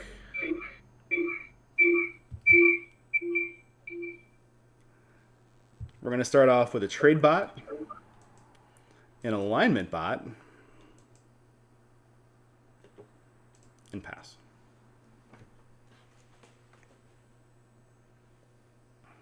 All right, so I'm going to tell you my missions now. So I have rule, so that's bases from 2 or more factions. Influence, 3 of a kind, and diversify, which is another one I think isn't that hard to do. The 3-4-5 or 4-5-3. Weirdly enough, Dave, I'm hearing you fine, but your video has frozen. I don't know if that's something you can see.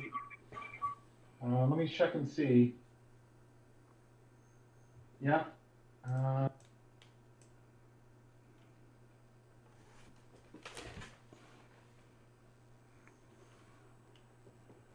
do see that. Let me see if I can fix it.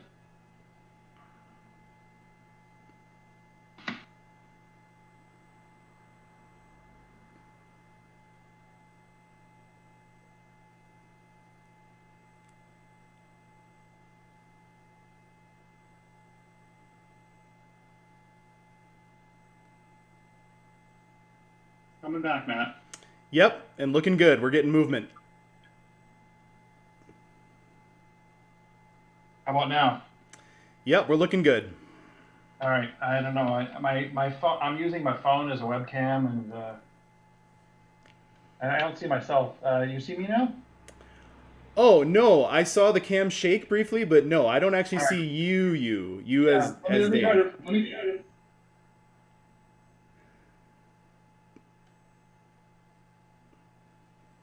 There we go. I see you now. Your finger.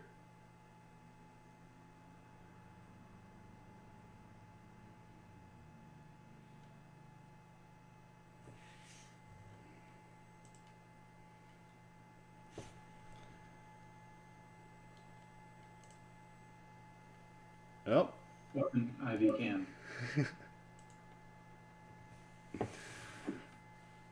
So we'll kind of just thank everyone here briefly for a little bit while we kind of get this worked out. I want to thank everyone for stopping in, everyone that is here live, and anyone that might catch this on replay. We do get these up to YouTube as well, of course, as on Twitch for a couple of weeks. Next week we have Ashton Sable and Chris Politas. We're looking forward to that. And we're going to talk about their big event, just kind of running crazier events and especially events that do invoke some drama. We're going to find out what exactly everyone is hashtag blaming Politas for. And that'll be a good time.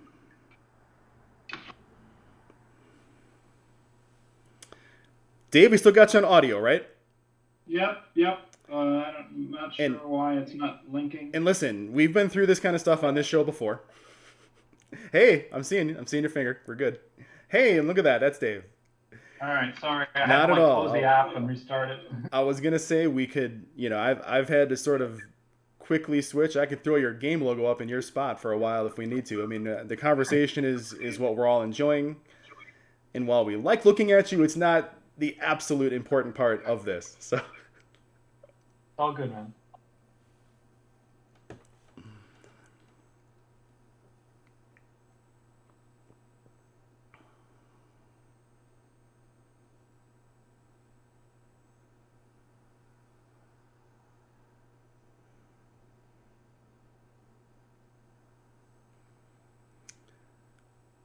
see, I think, and I've talked to death about them here for the last couple months, but just having that different way to look at the game after so long and so many games. I mean, still love it, but having another way to sort of play it. And I get it. I know that your sentiment about missions ending the game very quickly sometimes. It's a sore spot for some people. I totally get it. But sort of being able to play it in that alternative way, almost like an asymmetric win condition, is refreshing. Yes.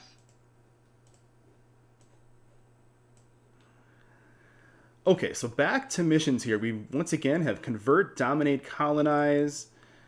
We did start off already in both colors. That's great. Trade bot and alignment bot. So we're still looking for our bases. We do have one that is both colors out there. We would very much like to get that missile silo. We're a tiny bit short. I could spring the gambit and try to get that trader. I feel like that might be the way to go.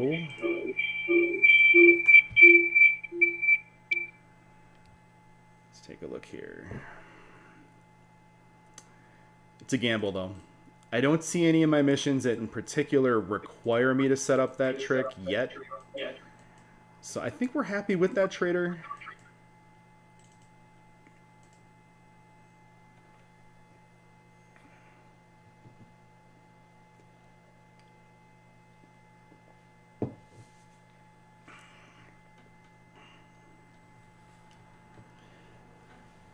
Now, Dave, even though I know you're not in any that are centered through the Facebook page, I think I recently did see that you do participate in some of the online tournaments. Is that correct? I do. Yeah. So I play, in the BGG League. I played a bunch of things on Challenge and Battlefly, and so you see me. Yeah, I'm definitely in a decent amount, and now that I'm kind of I don't have cons to go to, I'm playing maybe a little bit more tournaments, but not a crazy number.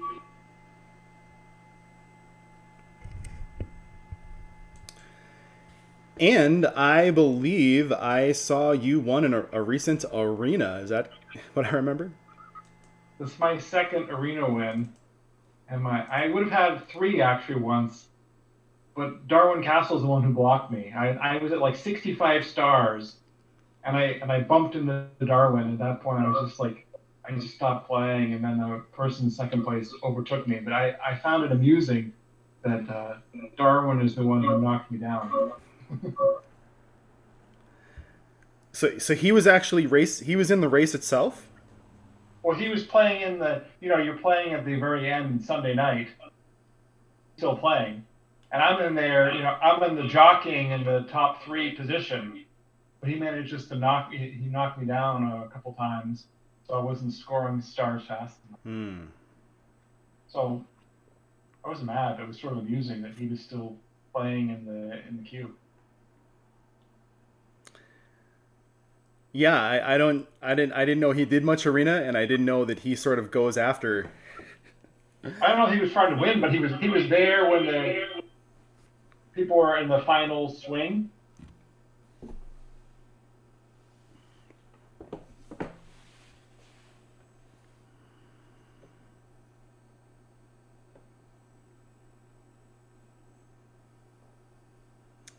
Now, how much arena did you have to play that week in order to get the number one?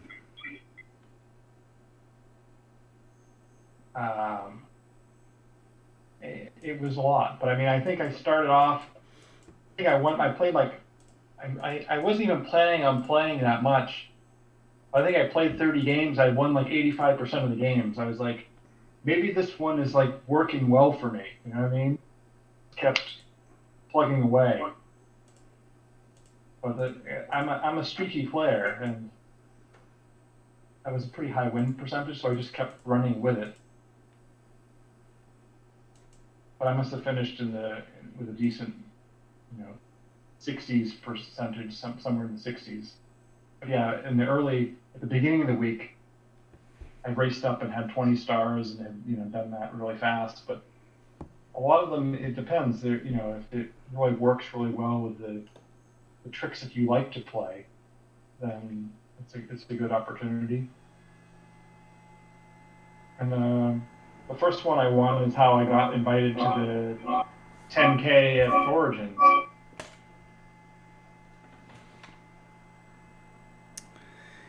Yes, me too. Me too. I've not done a lot of arena over time.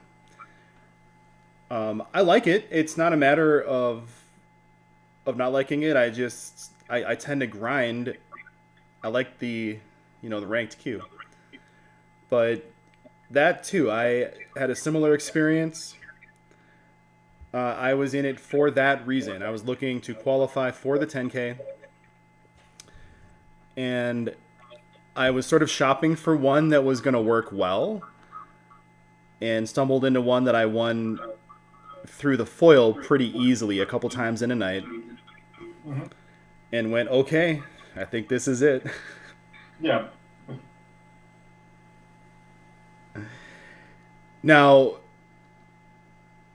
between the two, I'm imagining you had to play a lot more that first time. I think it depends week to week. I mean, because I mean, I've seen some of them where the person won with just like 30 something stars, and other ones when it's a harder grind, when you're in the 60s or even higher to take it. You know? And I meant in particular because the tournament qualification was on the line. Oh, I think when I was playing that, I didn't even realize that was the thing. I was just doing it as some other Star Realms challenge to do. So then when I looked up, I'm like, oh, I wonder who's qualified. And then I saw my name. I was just like, see, I was just wanted to root for whoever was there. And I found my name, so I wasn't really. I was just playing because it was another interesting format. I wonder if I that didn't was know. before they announced. Yeah, if they had announced, I didn't know about it, so it was. Well, by the time they did announce it, I did tell the story on last night's stream. Like I said, I ended up picking that arena that I liked. I started playing it, and I realized that Imam was right behind me, She's and awesome. I didn't know Jana Ann yet, but she was right behind me, Yeah. and I knew that they were in it to qualify just like I was. And so I did nothing but work and arena. I You averaged also have to defend it too, you know? I averaged 37 and a half arena games a day for the whole 7 days. Wow. I think it was 264. I think it was. And yet, like you're talking about that weird moment right on Sunday night where you're like, am I going to get this? Mom was still playing. She was 10 stars behind me. I think I was at like 130 or 120 some for the week. It might not have been that quite that high, but I feel like I've only got 143, and I think I got 130 of them that week. Yeah. Um, so yeah, when there's something really on it, it is no joke. But that's why I did ask on this recent one when there's not necessarily money on it. Yes. What's it take right now? You said you played about 60. I think I put up like six. I may have put a buffer into it like on Saturday. I think I may have got myself up to like 70 stars just so somebody couldn't snipe me. Just because at that point there's only a few people. There's only like two people left who are still even trying Mm-hmm. by the time Saturday rolls around.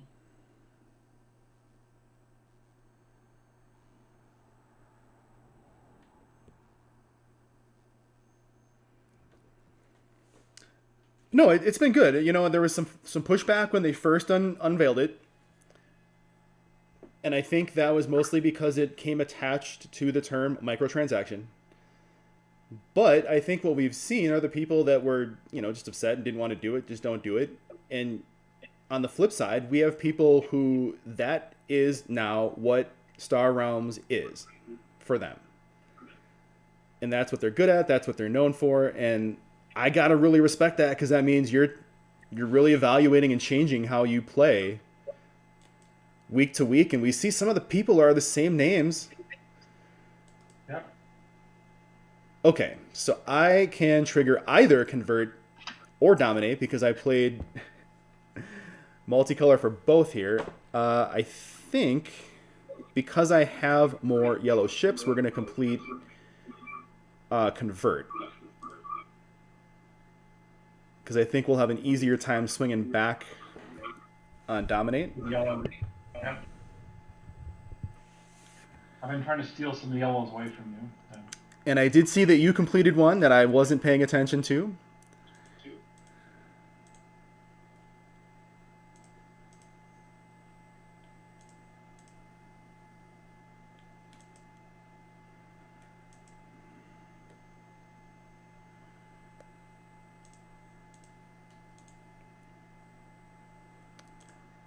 But I do still need another bass.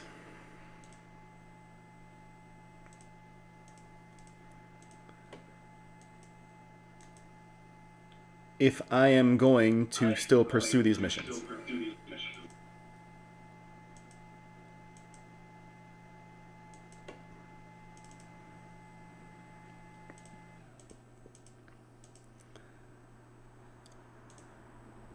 So Dave, as we're kind of getting closer to the late hour, what's one more maybe faction, one more facet rather of Birdlaw that we can kind of get to know about tonight? Or is there another hobby that's maybe unrelated to gaming and something else we can talk about that helps make you you that you enjoy? Yeah, I mean, I'm also involved with, I think I told you I worked as a speaker designer, so I still do that as like a side hobby with some of my friends from business. And I told you I do some tech writing too, so it's another kind of good way just to kind of work on my writing skills and learn some graphic skills, which come in to help me do some of the gaming and layout things. So Oop. trying to learn some new things with some of them outside my normal day-to-day engineering work. Now, I was sort of interested, but I didn't follow up with a question about speaker design because I know absolutely nothing. Okay. It's it's it's magic to me. Sure. Um, when you say speaker design, tell me what scale are we talking about? Are we talking about the kind of speaker that might help me fix my audio issues going on right now? Or are you talking big event speakers? Are you talking concert speakers? Mostly what I've done are either home or prosumer. So either for your home audio or recording studio. But I haven't done things for live sound. Super huge events. The largest systems I've ever done are for like maybe if you had a theater that could seat like 30 people, but not. I haven't done these mega installations. So you go to a crazy concert. That's not. And how did you get into that? Uh, I actually like studied to be like an architectural acoustical engineer, but I always worked in manufacturing and consumer electronics. So I've spent time doing different home speakers, Bluetooth speakers, some other home and car audio things. But yeah, so my training is all in electronics, physics, acoustics, but I never actually worked as a architectural acoustics person, like designing like concert halls. Like that's what I originally thought I was gonna do. Sometimes life takes you in a different direction.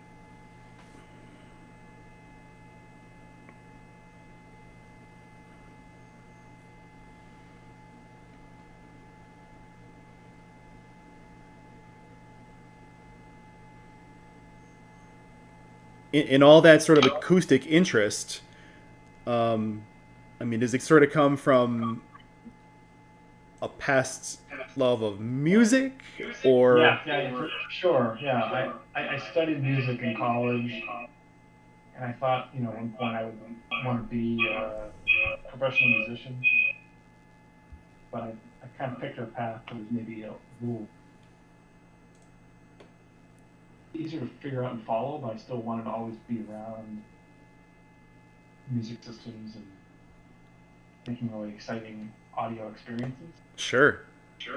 So everybody likes those things where you just hearing your favorite song in a setting where everything is perfect. It's really great and a great way to recharge.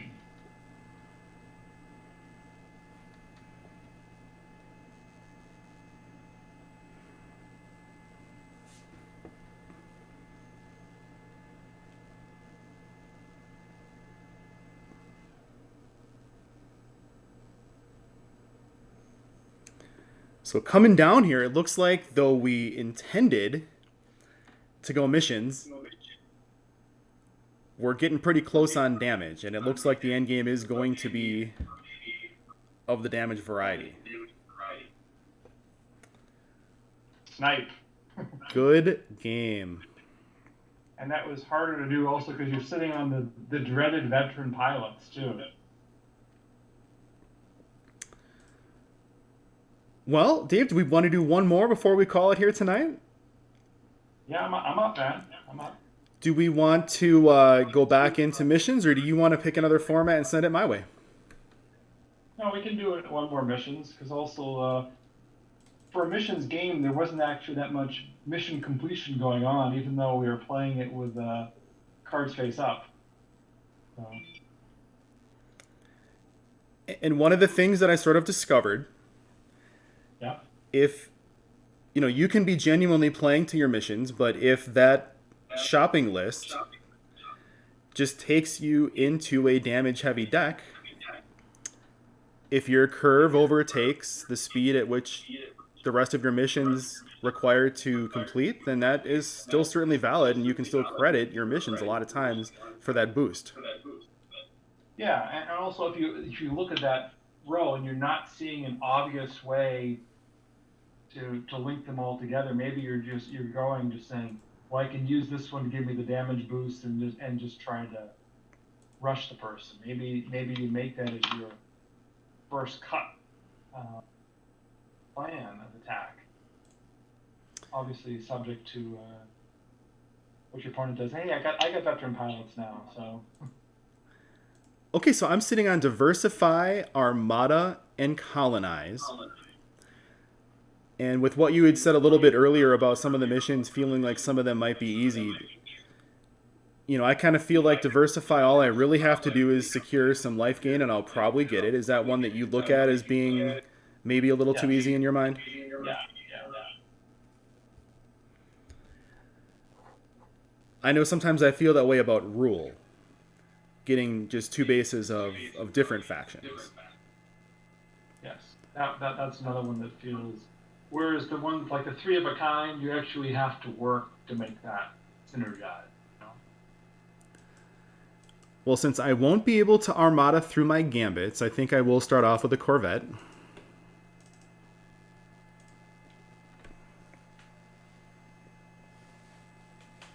All right, so I have Convert for the red, Exterminate green, and Unite. So some nice multicolor stuff out there, ships to help you with Unite.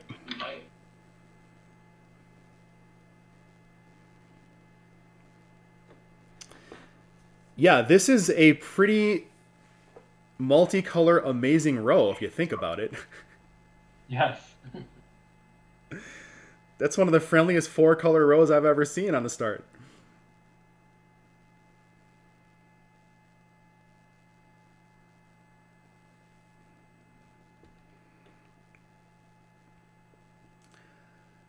I'm a little envious, Dave. That is one hell of a start. Pact Warship. How good is this Pact Warship? That is fantastic. It's ridiculously good. You got a nice foil going here.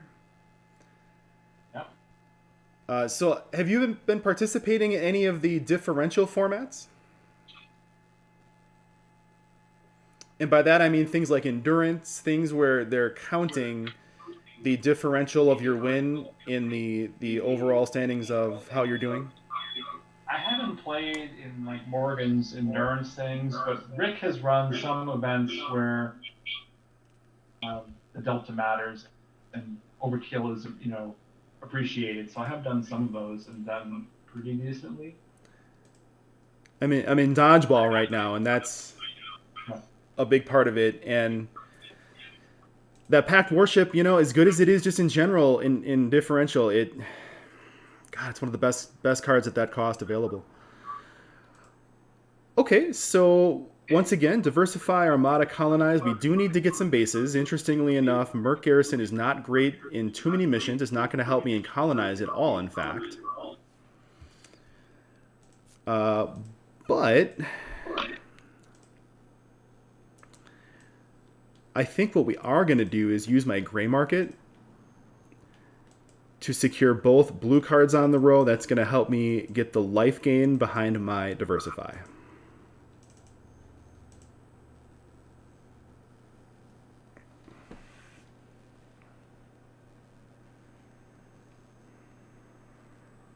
I'm too tempted by the double cargo crops. Yeah. Do they help your missions? No. Oh no, they don't hurt my missions because I have Unite. That's right. Yep. It's not. Yeah. Now I'm happier about it. And when it could slow my damage curve down if I'm not lucky.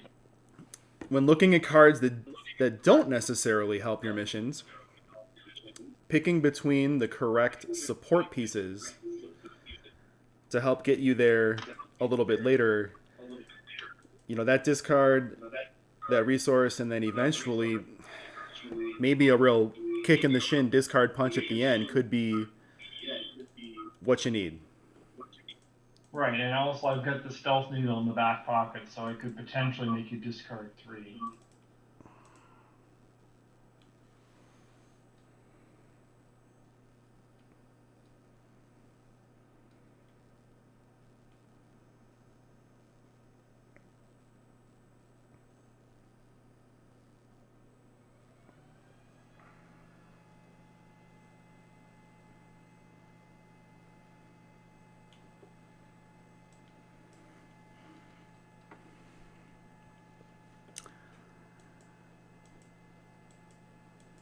So I think I'm in that position where I am sort of picking support pieces. Because I did go into blue, that means that this solar skiff actually stands a fair chance at helping me with my armada. Yes. And it can turn your alliance into a really nice card, your alliance frigate. Alright, the Star Realms gods are smiling on me. Oh boy. I'm going for discard 4.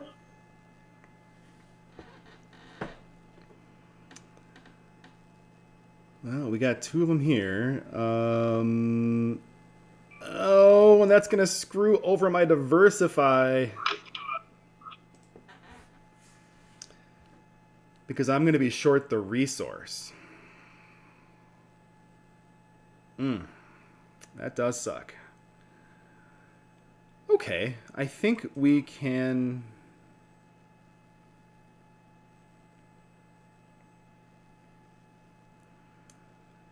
Yeah, I guess we're going to let 1 Scout, 1 Viper.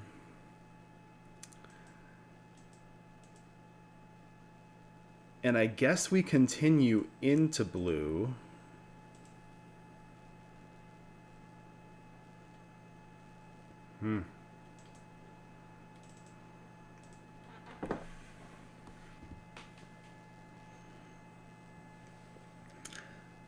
And yeah, the mental conscious thought power of these mission games are so much more. Yeah.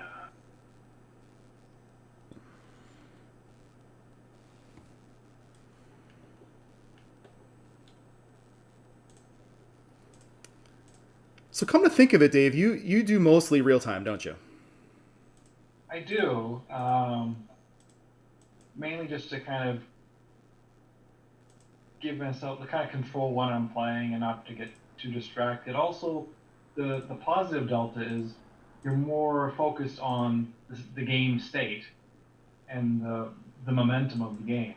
And I also think it helps your real life play too. And yeah, this is actually an amount of time to map it. You know? So I've talked a lot on this show with my guests about conscious versus unconscious play and slipping into autoplay and things like that. Do Do you feel like because most of your play has been in real time and what you just said, less susceptible to that? Do you feel like most of your play actually is pretty conscious? Yes, the only exception is sometimes I am just playing, like I've had a hard day, I just want to relax. Then I will play by muscle memory, but that's like a small sliver of my actual play. And what, yeah, I think for me, at the level that I grind, and I strive on the Unite, 99% plus of my games have been asynchronous. Okay. And often, oh boy, there's three so far. That's three. Ugh, gross. Because of that, I mean, I spent thousands, maybe tens of thousands of games, admittedly, in autopilot.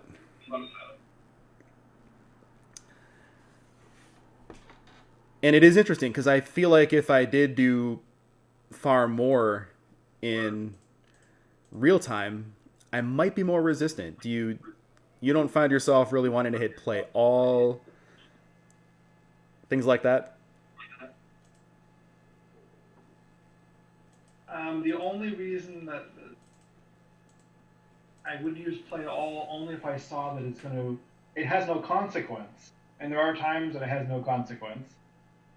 In other words, I'm out of resources, and there's nothing, and I'm actually just trying to play faster because I actually am trying to grind and hit a level or something like that, or I'm playing in the arena, trying to move through, and get to the next thing.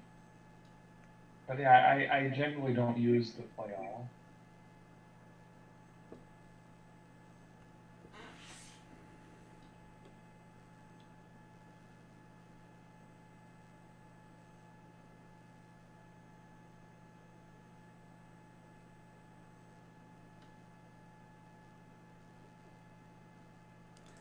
So, still working on my first mission here.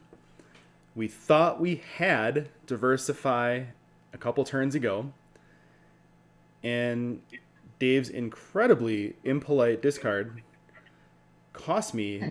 There's more discards coming.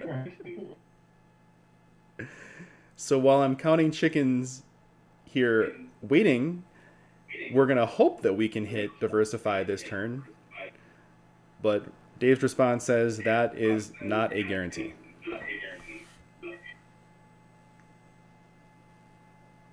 Mm.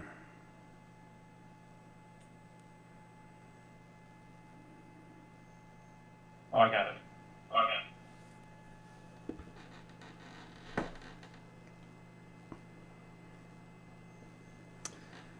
Good game, Dave. GG. Dave Birdlaw Logman, tell us one more time how people can reach out to you and talk about ways to get your games in their hands. Hit me up on Discord as Birdlaw, or find me on Board Game Geek. I won't be hard to find. I'm Loghead on there. Or email me at askwithgames@gmx.com or askwithgames on Twitter. Any of those ways or hopefully all be at cons, be able to hang out again in person soon and pull it out of my backpack and show you some of the designs and get to play with everybody again in person. Well, I got the logo back up. I should have planned ahead and had you put all those contacts into one of these images that we used. But yeah, he's kind of told everyone, do reach out to him, guys. This is one of the reasons I wanted to have Dave on. It brings a unique perspective to this show. And I'm really looking forward to getting this on the table, both Vampires and Villagers again, and of course Monster. Dave, I can't tell you how much I appreciate you coming on. You're one of the people that as soon as I realized you had sort of found it and we reconnected, I thought, yes, you're definitely someone I wanted to include here with this first season. Is there anything else you want to give? Final thoughts to everyone listening here? Just really great to hang out with you guys virtually, and looking forward to meeting up again in person. Take care. Yeah, at the cons, that is where we expect to see you and look forward to seeing you. I, for one, hope that we will get to in 2021. And that's going to be it tonight, guys. Look forward next week here on the show again. Ashton Sable and Chris Polides. And of course, on the Wednesday show, we'll just be doing challenges and chat participation and banter and everything else. We really appreciate everyone, of course, that came live. We understand that there are so many different entertainment options. So to be here, you guys get a special thanks. Of course, everyone else that does also see it on replay. Thanks, everyone. We will see you next week.